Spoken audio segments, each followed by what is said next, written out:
আপনারা খুব ভালো করে জানেন এই রাজ্যে সমস্ত ক্রিমিনাল গুলোকে কিনে নিয়েছেন মুখ্যমন্ত্রী। কদিন আগে যে মারা গেল রাজ্জাক, সেও তৃণমূলের ছেলে। আর কোন দিন এই আরাবুল শওকতের লাশ পড়বে কেউ জানে না। এগুলো তৃণমূল করাবে। আমরা ব্রিটিশদের তাড়িয়েছি, এরা ব্রিটিশদের চামচে, এরা আমাদের সামনে দাঁড়ানোর ক্ষমতা রাখে না। আজকে সেই ইউটিউব আমি এখানে দেখতে পাচ্ছি না কেন, যারা মুসলমানের জন্য সব থেকে বেশি গলা ফাটায় আজকে আমাদের খবর প্রচার করার জন্য সেই ইউটিউবার গায়েব হয়ে গেছে। সে মনে হয় গেরুয়া পরে আরএসএস এর আড্ডায় বসে আছে। আজকে এই লড়াইয়ের মাঝখানে যে আসবে তাকে ছেড়ে কথা বলা হবে না। বলছি, ক্রিমিনালদের ভরসায় যদি আপনি মনে করেন বাংলার 10 কোটি মানুষের সঙ্গে লড়বেন, আপনি ভুল করছেন। ওই ক্রিমিনাল পালিয়ে যাবে। যেমন সিপিএম ছেড়ে আপনার কাছে এসছে, এরা বিপদের সময় আপনাকে ছেড়ে পালাবে। আপনি ভাবছেন অনেক বড় ডন হয়েছেন, আপনারও হিসাব হবে। এবং মনে রাখুন, আপনি, আপনার ভাইপো, আপনারাও জেলে যাবেন। এই বিপ্লব এখানে শুরু হয়েছে, কেউ থামাতে পারবে না। এটা নৌশাদ সিদ্দিকীর একার লড়াই না, আমার একার লড়াই নয়। এটা 10 কোটি মানুষের মুক্তির লড়াই। অতএব যারা এই টেলিভিশন চ্যানেলে বা মোবাইলের মাধ্যমে দূরে দেখছেন, তাদের বলছি আর ভাবার সময় নেই। ঘর থেকে বেরিয়ে পড়ো, হাতে হাত ধরো। এখানে কোনো একটা দলের কথা হবে না, এখানে এই 10 কোটি মানুষের বাঁচার লড়াই। আর আমরা বাঁচবো। যারা আলাদা হবে তারা শত্রু হবে। যারা এই দল ছেড়ে, এই গোষ্ঠী ছেড়ে যারা অন্য জায়গায় যাবে, তারা আমাদের শত্রু নয়, বাংলার 10 কোটি মানুষের শত্রু হবে। বেশিরভাগ মানুষ ভয়ে কুকড়ে ঘরে ঢুকে আছে। আমি সবাইকে বলছেন, বেরিয়ে পড়ুন। কোন শক্তি নেই আপনাদেরকে রুখে দেবে। বাংলা ভারতবর্ষকে স্বাধীন আনতে সব থেকে আগে ছিল, আর বাংলা নিজের স্বাধীনতার লড়াই লড়বে না। যে ভাইদেরকে মেরে মেরে বিদেশ থেকে, বিভিন্ন রাজ্য থেকে তাড়ানো হচ্ছে। মুখ্যমন্ত্রী যে কারবার খুলেছেন 5000 দেবো, মুখ্যমন্ত্রীকে বলবো এইসব কারাপশন বন্ধ করুন। আপনার ওই 5000 গুলো আপনার তৃণমূলের ছেলেদের দেবেন বুথ ক্যাপচারিং এর জন্য। বলবেন পরিযায়ী শ্রমিককে দিচ্ছে। আমার কথা হলো, আপনি বিরোধ আসতে বলবেন কেন? দিল্লিতে যদি আমাদের ভাইকে মারে, তাহলে আমরা দিল্লিতে গিয়ে লড়বো। গুজরাটে যদি আমার ভাইকে মারে, তাহলে গুজরাটে গিয়ে লড়বো। আপনাকে যেতে হবে, আর না হলে মুখ্যমন্ত্রীর পদ ছাড়ুন। বাঙালি প্রতিটা কোনায় আছে, কাশ্মীর থেকে কন্যাকুমারী প্রতিটা জায়গায়। আপনি বলছেন ভিতুর মতো, পরাজিত সৈনিকের মতো আপনি বলছেন ফিরত আসো। কেউ ফিরত আসবে না। আর না আমরা এখান থেকে কাউকে ফিরত যেতে দেবো। এই লড়াই আত্মরক্ষার লড়াই, আত্মসম্মান বাঁচানোর লড়াই, নিজের ওয়াকফ সম্পত্তি লড়ানোর লড়াই, আমাদের পরিচয় বাঁচানোর লড়াই। এই মুখ্যমন্ত্রী আমাদেরকে বিক্রি করে দিয়েছে ওই বিজেপি সরকারের কাছে। এই মুখ্যমন্ত্রী আমাদের বিক্রি করে দিয়েছে আরএসএস এর কাছে। তাই আমাদের লোক মার খেয়ে ফিরত আসে। লাশ আসছে একটার পর একটা লাশ, ওনার মুখে একটাও কথা নেই। এ মুখ্যমন্ত্রী চাই না।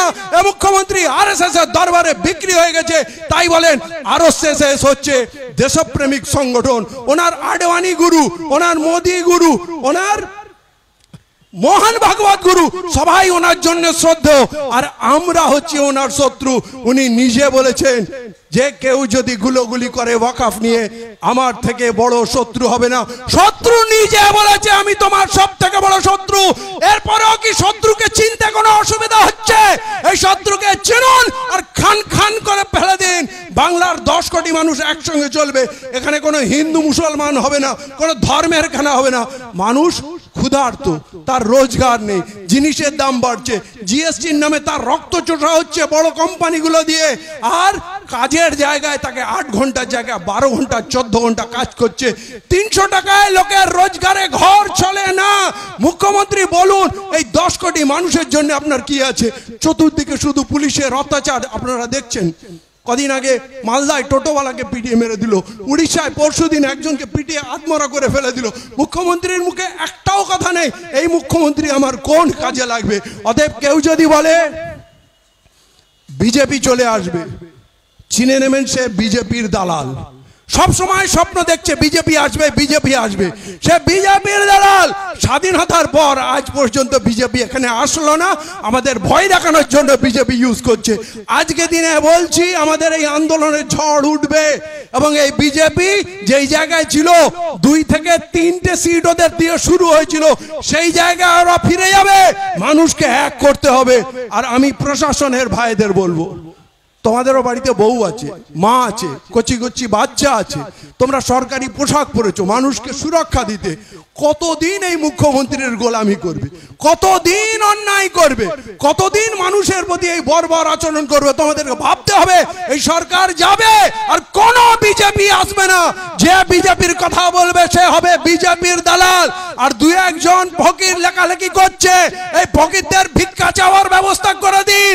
এদের কেউ ডাকবেন না, এদের ফেসবুক পোস্ট শেয়ার করবেন না, এদের কেউ পয়সা দেবেন না। এরা ফকির ছিল, ফকির থাকবে, ভিক্ষা করবে। এরা আমাদের কাছে আসে মিষ্টি মিষ্টি কথা বলে। আজকে সেই ইউটিউব আমি এখানে দেখতে পাচ্ছি না। কেন? যারা মুসলমানের জন্য সব থেকে বেশি গলা ফাটায়, আজকে আমাদের খবর প্রচার করার জন্য সেই ইউটিউবার গায়েব হয়ে গেছে। সে মনে হয় গেরুয়া পরে আরএসএস এর আড্ডায় বসে আছে। আজকে এই লড়াইয়ের মাঝখানে যে আসবে তাকে ছেড়ে কথা বলা হবে না। আর আমরা মার খেতে, গুলি খেতে, রক্ত ঝরানোর জন্য মন স্থির করে নিয়েছি। অতএব কেউ ভয় দেখিয়ে আমাদের থামাতে পারবে না। যারা আজকে এসছেন এবং যারা দূর দূরান্তে বাড়ি থেকে দেখছেন, সময় হয়ে গেছে, বাড়ি ছাড়ুন, বেরিয়ে পড়ুন। বিপ্লব শুরু হয়ে গেছে, কোথাও কোনো ভয়ের ব্যাপার নেই। আর তৃণমূলের লোকদের বলছি, তৃণমূলের যত ছেলেপুলে আছে তাদেরকে বলছি এখনো সময় আছে, নিজের বাড়িতে চলে যাও। পাড়ায় পাড়ায়, ভাইয়ে ভাইয়ে মারপিট করো না, কেউ বাঁচবে না। বকটুয়ের লোকগুলো বাঁচেনি, সব তৃণমূলের ছিল, ঠিক আছে? কদিন আগে যে মারা গেল রাজ্জাক, সেও তৃণমূলের ছেলে। আর কোন দিন এই আরাবুল শওকতের লাশ পড়বে কেউ জানে না। এগুলো তৃণমূল করবে। জয়নগরে যে খান মারা গেছিল, সাইফুদ্দিন খান, তাকেও তৃণমূলের লোকরাই মেরেছে। সব হত্যা হবে। আমি বলছি শুধরে যাও, সাবধান হয়ে যাও, সময় নাই। বিপ্লব সামনে দাঁড়িয়ে আছে। আর বিপ্লব যখন আসে তখন কেউ বাধা হতে পারে না। মুখ্যমন্ত্রী, প্রধানমন্ত্রী কেউ পারবে না। আমরা ব্রিটিশদের তাড়িয়েছি, এরা ব্রিটিশদের চামচে, এরা আমাদের সামনে দাঁড়ানোর ক্ষমতা রাখে না। প্রত্যেকে বলবো আগামী 3 দিন, আগামী 2 দিন আপনারা আরো বেশি সংখ্যায় আসুন। পুরো বাংলার প্রতিটা জেলায় আমরা যাব, একসঙ্গে যাব। কিন্তু আমি প্রত্যেককে অনুরোধ করব, এই বাংলার বিপ্লবের উপরে রাজনীতির তকমা লাগাবেন না, ভ্যালু কমে যাবে। আমি যদি আজকে আজাদ সমাজ পার্টির বক্তব্য দিই না, কজন শুনবে? নৌসাদ ভাই যদি আইএসএফ এর কথা বলবে, কজন শুনবে? কিন্তু 10 কোটি মানুষের কথা বলেন, পুরো বাংলা শুনবে। এখন যুদ্ধ জয় করার সময়, ঐক্যের সময় আমরা মানুষের কথা বলবো। সেই জন্যই এই কনস্টিটিউশন প্রোটেকশন ফোরাম, যে কনস্টিটিউশনের সঙ্গে প্রত্যেকে জড়িত আছে 140 কোটি মানুষ, আমরা অবশ্যই সেই 10 কোটি মানুষ। অতএব এই দৃষ্টিভঙ্গিটা মাথায় রেখে এই লড়াইটা যেন করা হয়। সকলের সঙ্গে শ্রদ্ধা সম্মান। আমার কথায় কেউ যদি কোনো আঘাত পেয়ে থাকেন তাহলে আমি বলবো আমাকে মার্জনার দৃষ্টিতে দেখবেন। ধন্যবাদ। সংবিধান সুরক্ষা মঞ্চ জিন্দাবাদ। সংবিধান সুরক্ষা মঞ্চ জিন্দাবাদ।